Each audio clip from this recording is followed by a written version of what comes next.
말씀의 제목은 1절에 할렐루야 우리 하나님을 찬양하라입니다. 할렐루야 우리 하나님을 찬양하라. 이 시편도 할렐루야로 시작했다가 할렐루야로 끝나는 찬양시입니다. 특별히 이 찬양시는 무명의 시인, 이름을 알 수 없는 시인이 70년 바벨론 포로에서 돌아와서 예루살렘을 회복시키신 하나님을 찬양하는 겁니다. 70년 동안 그렇게 포로 생활하다가 고레스 왕이 명령 한마디로 너희들은 다 본토로 돌아가서 지극히 높으신 하나님의 성전을 세우라, 그 명령으로 포로가 다 귀환되었고 70년 포로 생활을 마치고 예루살렘에 돌아와서 예루살렘 성전을 세웠고 예루살렘 성벽을 중건했습니다. 그리고 그 가운데서 살게 하신 하나님을 찬양하는 내용이 바로 오늘 147편입니다. 할렐루야 우리 하나님을 찬양하라. 그 찬양하는 일이 어떻다 그랬어? 1절 다 같이 읽어봅시다. 할렐루야 우리 하나님을 찬양하는 일이 선하며 찬송하는 일이 아름답고 마땅하도다. 우리 하나님을 찬양하는 일이 어떻다고요? 선하고 아름답고 마땅하다. 이 세상에 가장 선한 일은 하나님을 찬양하는 일입니다. 이 세상에서 가장 아름다운 일은 우리 하나님을 찬양하는 일이에요. 우리가 마땅히, 성도로서 우리가 마땅히 해야 될 일이 바로 하나님을 찬양하는 일. 오늘 본문에서는 두 가지를 이유를 들면서 하나님을 찬양하라는 말씀하셨습니다. 첫 번째는 아까 서두에도 말씀드린 대로 예루살렘을 재건하신 하나님, 예루살렘을 세우시고 이스라엘의 흩어진 자들을 모으셔서 그 가운데서 복되게 살게 하신 하나님의 은총을 찬양하라. 2절 다 같이 읽어봅시다. 2절 3절. 여호와께서 예루살렘을 세우시며 이스라엘의 흩어진 자들을 모으시며 상심한 자들을 고치시며 그들의 상처를 싸매시는도다. 예, 이것은 놀라운 은혜였습니다. 70년 동안 바벨론에서 그들이 포로 생활하였습니다. 노예 생활했어요. 역사학자들에 의하면 공중 정원을 짓기 위해서 어마어마한 학대를 당하면서 그 무거운 노예 생활을 했었는데 그 노예 생활 속에서는 성전이 어디 있습니까?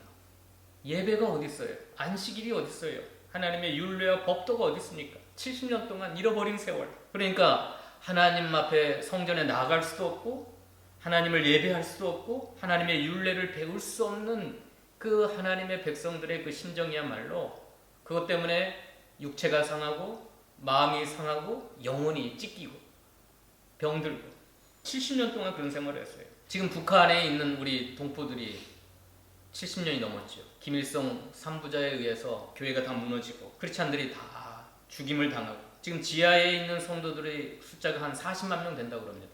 정확하게는 알 수 없지만 대략 한 40만 명이 지하에서 하나님 나라의 재건을 꿈꾸면서 그들의 간절한 눈물의 기도가 유튜브에 떠돌아다녀요. 그 할머니 80, 90이 다 된 할머니가 눈물로 하나님 여호와여 우리를 긍휼히 여기사 동방의 예루살렘 평양의 교회를 회복시켜 주세요 하면서 눈물로 기도합니다. 그렇게 간절히 눈물로 기도했더니 고레스 왕을 하나님이 감동시켜서 너희는 예루살렘에 돌아가 지극히 높으신 하나님의 성전을 건축하라 할 때 그들이 그 포로에서 해방됐을 때 얼마나 기뻤을까요? 얼마나 기뻤을까요? 그래서 2절에 예루살렘을 세우시고 이스라엘의 흩어진 자들, 이거 디아스포라라고 그랬죠. 흩어져서 노예 생활, 세상에 종살이하는 그들을 모으시고 그 상심한 자들을 고치시고 그들의 상처를 싸매시는 하나님의 은혜. 이거 굉장한 은혜입니다. 이 은혜를 찬양하라. 이 은혜 때문에 찬양하라는 거예요. 그 다음에 한번 봅시다. 12절 13절도 같은 내용인데요. 12절 13절. 예루살렘아 여호와를 찬송할지어다. 시온아 내 하나님을 찬양할지어다. 그가 내 문빗장을 견고히 하시고 내 가운데 있는 너의 자녀들에게 복을 주셨으며 내 경내를 평안하게 하시고 아름다운 밀로 너를 배불리시며. 이것도 예루살렘 회복입니다. 다 무너졌던 예루살렘 성벽, 다 불타고 없어졌던 예루살렘 성전, 하나님의 성전을 재건하고 무너졌던 예루살렘 성벽을 재건한 후에 이거 하나님의 은혜라는 겁니다.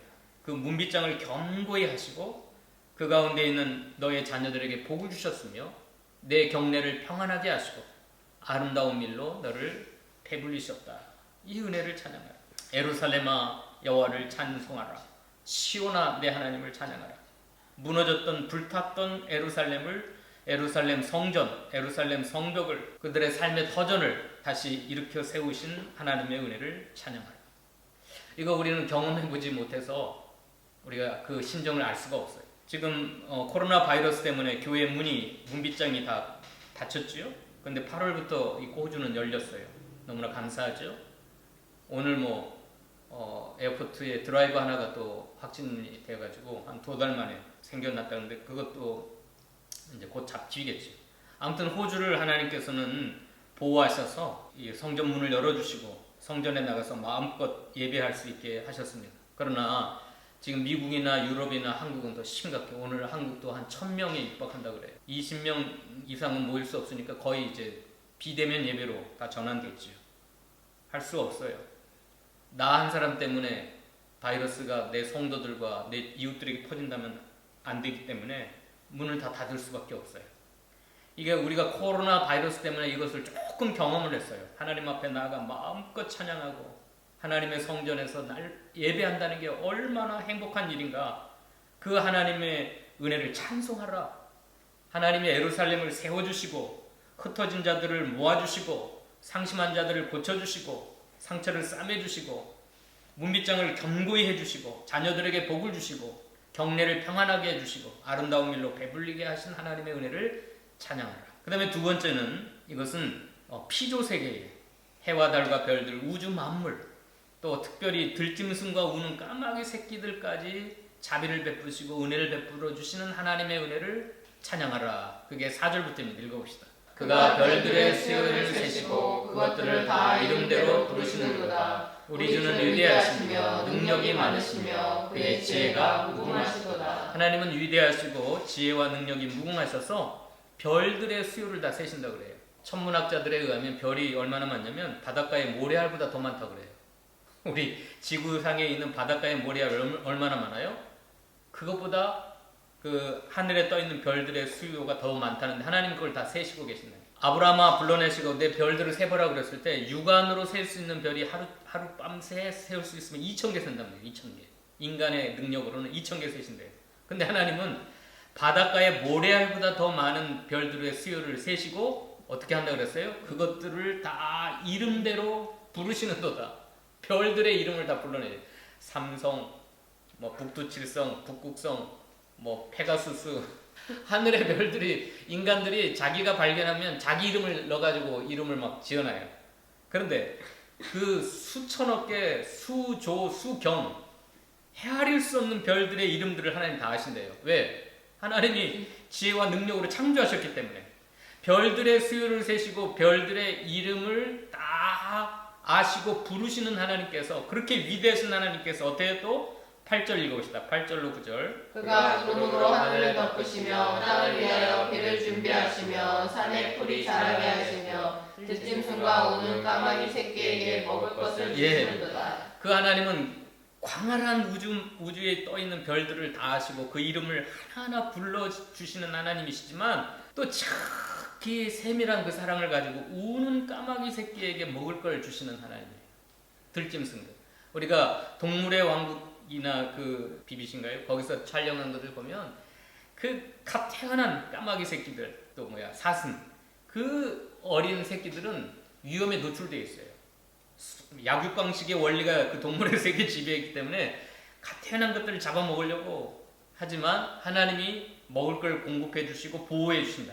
그래서 이 만물을 살게 하시는 하나님, 구름으로 하늘을 덮으시고 땅을 위하여 비를 준비하시고 산에 풀이 자라게 하셔서 들짐승에게 먹을 걸 주시고 우는 까마귀 새끼에게 먹을 걸 주시는 하나님. 우리 예수님도 산상수훈에서 6장에 그랬잖아요. 산상수훈에 산에 올라가 앉으신 제자들이 나온지라 입을 열어 가르쳐 가라사대 심령이 가난한 자는 복이 나니, 그걸 시작하셔서 뭐라 그래요? 오늘 이따 내일 던지는 불 속에 던지는 들풀도 아름답게 입히셔서 솔로몬의 아름다움보다 더 아름답게 하시고 공중에 나는 새를 보라 심지도 않고 거두지도 아니하시되 천부께서 먹을 걸 다 주시는데 하물며 너희일까 보냐. 무엇을 먹을까 무엇을 입을까 염려하지 말라. 이건 다 이방인들이 구하는 것이라. 너희가 구하기 전에 있어야 할 걸 다 아시는데 너희는 그 나라와 그의 의를 구하라. 그리하면 이 모든 걸 너희에게 더하시리라. 내일 일을 염려하지 말라. 한날 괴로움 그날의 족하니라. 우리 주님의 말씀이에요. 우는 까마귀 새끼에게 그 누가복음 그 9장에서는 까마귀로 말씀하셨어요. 공중의 새를 보라 하셨을 때 누가복음에서는 하늘을 나는 까마귀를 보라라고 말씀하셨어요. 이 까마귀가 굉장히 우리 한국에서는 흉조예요, 흉조. 까마귀가 울면 누가 죽는다 그런 흉조예요, 흉조. 그런데 성경 속에서는 길조예요, 길조. 굶고 있는 엘리야 선지자에게 까마귀가 날마다 떡과 고기를 물어다 주는 까마귀. 그리고 까마귀는 보은의 새로 그래요. 보은의 새. 엄마가 어미새가 늙어가고 병들었을 때 어미를 먹이는 게 까마귀래요. 까마귀. 우리나라에서는 까치죠. 우리나라는. 근데 까마귀가 그 병든 어미새를 돌보는 새가 까마귀래요. 까마귀. 길조라니까. 그래서 성경에서는 까마귀를 이렇게 하나님이 돌보신다, 사랑하신다 그렇게 하세요. 우는 까마귀 새끼를 하나님의 그 무한한 자비와 국률로 먹이신다는 거예요. 그러니까 그 육신의 힘을 자랑하지 말고 하나님을 의지하라. 10절 읽어봅시다. 10절 11절 읽어볼까요? 여호와는 말에 힘이 세다 하여 기뻐하지 아니하시며 사람의 다리가 억세다 하여 기뻐하지 아니하시고 여호와는 자기를 경외하는 자들과 그의 인자하심을 바라는 자들을 기뻐하시는도다. 11절 앞에 오직이라는 말이 붙어야 됩니다. 오직. 말에 힘이 세다 하여 하나님은 기뻐하는 게 아닙니다. 사람의 다리가 억세다 하여 기뻐하지 아니하시고 오직 여호와는 자기를 경외하고 그의 사랑을 바라는 자들 기뻐하셔서 돌보시고. 그러니까 하나님께서는 그 육신의 힘을 자랑하는 거 그걸 교만이라 그래요. 그걸 아주 싫어하세요. 여기 기뻐하지 않는다는 것은 하나님이 미워하셔요. 싫어하세요. 자기 힘 자랑하고 자기 가진 거 자랑하고 돈 조금 있다고 자랑하고 자기 건강하다고 자랑하고 어떤 육신적인 힘을 가지고 여기 말의 힘과 사람의 다리에 억센 거 함께 이렇게 섞어가지고 전쟁의 용맹한 용사를 가리킵니다. 용사. 말을 타고 싸움을 달리는 용자. 그 사람들은 자기 육신의 힘을 의지해서 하나님 바라보지 않아요. 하나님 경외하지 않아요. 하나님의 인자하심을 바라지 않는 사람들이에요. 하나님 그거 싫어하세요. 그러나 내가 비록 연약하고 부족하고 가진 거 없어도 하나님을 경외하고 하나님의 인자하심을 소망하는 자들을 하나님이 기뻐하셔서 우는 까마귀 새끼에게 먹을 주시는 하나님께서 믿음 있는 그 성도를 돌보시지 않겠느냐. 그 다음에 중요한 말씀입니다. 이거 굉장히 오늘 말씀의 핵심이라고 할 수 있는 말씀이 15절에 나오는데 한번 읽어봅시다. 15절로 18절 읽어봅시다. 그의 명령을 땅에 보내시니 그의 말씀이 속히 달리는도다. 눈을 양털같이 내리시며 서리를 재같이 흩으시며 우박을 떡 부스러기같이 뿌리시나니 누가 능히 그의 추위를 감당하리요. 그의 말씀을 보내사 그것들을 녹이시고 바람을 불게 하신즉 물이 흐르는도다. 이 모든 걸 말씀을 보내사 하신다는 거예요. 꽁꽁 얼어붙은 세상을 녹이시는 것도 말씀을 보내셔서 녹이시고 또 15절에는 명령을 땅에 보내셔서 그 말씀이 속히 달려서 그 말씀이 전 세계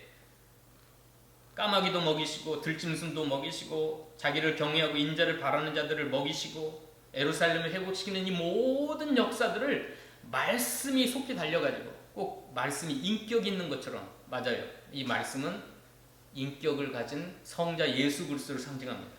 그 말씀으로 역사하신 하나님이 천지를 창조하실 때도 말씀으로 창조하셨고 이 천지 만물을 붙드시는 것도 만유를 붙드시는 것도 능력의 말씀으로 붙드신다. 히브리서가 그렇게 말씀하셨는데 읽어봅시다. 이거 굉장히 중요한 말씀이에요. 우리가 하나님을 찬양할 때 말씀을 통하여 우리의 생사화복을 다스리시는 그 하나님을 찬양해야 됩니다.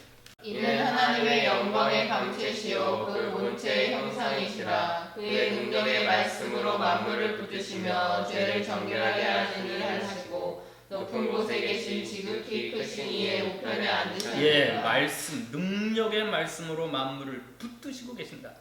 아까 시편에는 뭐라 했어요? 말씀을 명령하니 그 말씀이 달리는도다. 속히 달리는도다. 그래서 이 말씀이 달려가서 얼어붙은 눈과 서리와 우박으로 얼어붙은 그 강추위를 다 녹여버린다고 그랬어요. 18절에 그의 말씀을 보내서 그것들을 녹이시고 바람을 불게 하신즉 물이 흐른다. 우리는 여기 사계절이 여기는 뚜렷하지 않은데 한국에서 봄 햇빛에 얼음이 녹는 줄 알았어요. 다 그렇게 생각하잖아요. 봄 햇빛에 꽁꽁 얼어붙은 겨울에 추위가 녹는 줄 알았는데 오늘 말씀을 보니까 봄 햇빛에 녹는 게 아니라 무엇에 다 녹아버려요? 말씀으로 다 녹여버려요. 말씀으로. 여러분의 심령도 강팍한 심령, 아멘. 깡패와 같은 인생, 완악한 인생들도 말씀으로 다 녹여버려요. 말씀으로. 성령의 바람을 불게 해서 물이 흐르게 하시고 생수의 강물이 흐르게 하시고, 그게 바로 19절 20절에 읽어봅시다. 그가 그의 말씀을 야곱에게 보이시며 그의 율례와 규례를 이스라엘에게 보이시는도다. 그는 어느 민족에게도 이와 같이 행하지 아니하셨나니 그들은 그의 법도를 알지 못하였도다. 할렐루야. 예, 아까 18절까지는 자연 만물을 말씀으로 섭리하신다는 말씀이고, 19절로 20절은 영적 세계에 특별히 하나님의 택하신 이스라엘 백성 야곱 족속 이스라엘에게만, 다른 어느 민족에게도 이 같은 일을 행하지 않으셨어요. 하나님이 택하지 않는 어떤 인생에게도 하나님의 말씀을 보여주지 않았어요. 율례와 규례를 주지 않았어요. 계시하지 않았어요. 그런데 하나님이 특별히 사랑하시는 야곱과 이스라엘에게만 그 말씀을 보이셨고, 그 말씀으로 그들의 심령을 녹이셨고, 그들에게 성령의 바람을 불게 하여서 생수의 강이 그들의 심령 가운데 흐르게 하셨어요. 이걸 찬양하라는 거예요. 이걸 온 우주 만물도 뭐가 다 통치하세요? 뭘로? 말씀으로. 온 세계 가운데 말씀이 달려가고 있어요. 말씀이.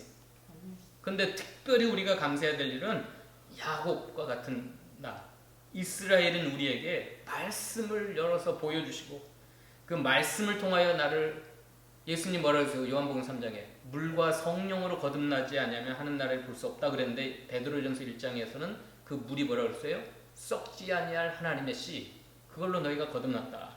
그 말씀으로 나를 살리시고, 그 말씀으로 내 생명을 붙드시고, 오늘 또 여러분의 삶 속에 여러분의 자녀들, 여러분의 모든 가정들도 말씀을 통하여 붙들고 계시는 걸 믿으시기 바랍니다.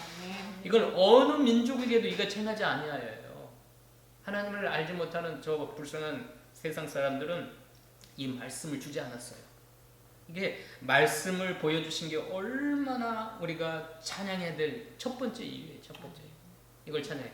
말씀으로 내가 상심한 것을 고쳐주시고, 말씀으로 내가 상처를 싸매주시고, 말씀으로 예루살렘을 세우시고, 말씀으로 흩어진 자를 모으시는 하나님. 그래서 우리 기독교에서는 말씀을 빼버리면 가짜예요. 텅 비어요. 그래서 설교자가 말씀을 설교하지 않으면 그건 목사가 또 아니고 설교자도 아니에요. 그래서 저는 강해 설교를 하는 거예요. 한 절 한 절 좀 딱딱하고 어렵지만, 여러분들이 받기가 힘들겠지만, 말씀을 한 절 한 절 풀어서 해석하는 것이 목사의 사명이에요. 왜? 그 말씀이 만물을 붙드시고, 그 말씀이 야곱과 이스라엘을 살게 하니까.